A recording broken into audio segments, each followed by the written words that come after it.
Femme, qui es-tu? Es-tu celle qui se baignait sous les fenêtres du roi David? Tu es belle, dit-on. Es-tu belle au petit matin, lorsque tu te réveilles dans ses bras, rayonnante et féconde? Tu es mariée, dit-on. Tu es enceinte, mais ton mari est à la guerre. Tu es enceinte. Es-tu celle qui attend son mari, le Hittite Uri? Il est sous les murailles de Rabat, là où le roi l'a envoyé. Il est là où le général Joab l'a placé en première ligne. Il est courageux, ton mari. Il est fidèle, loyal. Il est mort. L'épée dévore tantôt l'un, tantôt l'autre, hein? On ne peut pas gagner chaque bataille, n'est-ce pas? Dis, es-tu celle dont le royal amant a tué le mari? Qui es-tu? Te voilà dans le lit d'un nouvel époux. Est-il toujours aussi bon amant? Épouse royale, c'est pas rien quand même. Et enceinte déjà, mais ça, nous, on le sait depuis un moment. Et te voilà mère. Es-tu toujours aussi belle? Mais l'épée dévore tantôt l'un, tantôt l'autre, car David s'est méconduit, et le glaive du Seigneur tranche là où il veut. Sur la tête de votre enfant, le petiot innocent. Quel est ce Dieu à l'injuste courroux? Où vas-tu déverser ton chagrin, femme? Il te faut rester mère à tout prix. Alors te revoilà dans le lit de ton royal mari. On se console comme on peut, et s'il en résulte un petit Salomon, personne ne s'en plaindra. Les années passent. Es-tu toujours aussi belle? Il fallait juste que tu sois belle au début du récit. Il était une fois une très belle femme. Mais maintenant que l'enfant est grand et que le roi est âgé, ta beauté n'est plus qu'un accessoire. Il te faut jouer la carte d'une autre alliance, pour toi et pour ton grand roi.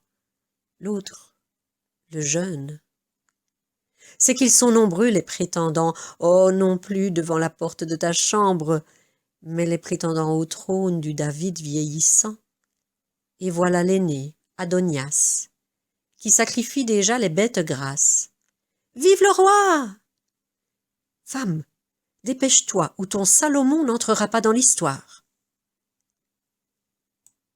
La finesse de ta stratégie a remplacé la finesse de ta taille.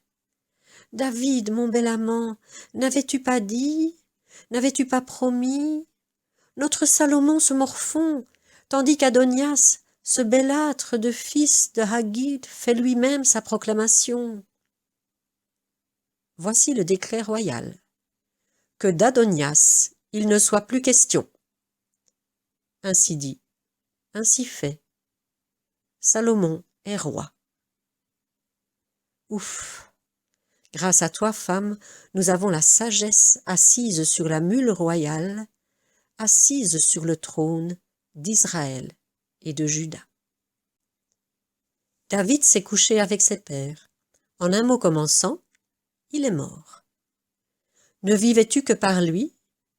Que deviens-tu s'il n'est plus? Tu as toujours été la femme d'un homme, au moins, femme d'Uri, maîtresse et épouse de David, mère d'un enfant sans nom et mère de Salomon. Voilà Adonias, le roi déchu, qui s'en vient pleurer dans tes jupons. Mon cœur bat pour Abishag la Shunamite. Je t'en prie, demande-la pour moi au grand roi Salomon. Salomon ne peut rien te refuser, petite mère, mais prendre l'épouse du défunt roi David, c'est prendre son trône et sa mule, et sa couronne et son pays et son peuple et son pouvoir. Adonias, pensais-tu vraiment que ta ruse passerait inaperçue? L'épée dévore tantôt l'un, tantôt l'autre. Salomon ordonne, et Adonias s'exécute, ou plutôt, Adonias est exécuté. Oui, d'accord, c'est pas pareil. Salomon ordonne, et toi sa mère, tu t'effaces devant le second grand roi qui règne sur ta vie. Qui es-tu? Tu es Bathsheba, Bethsabée en français dans le texte. Qui es-tu?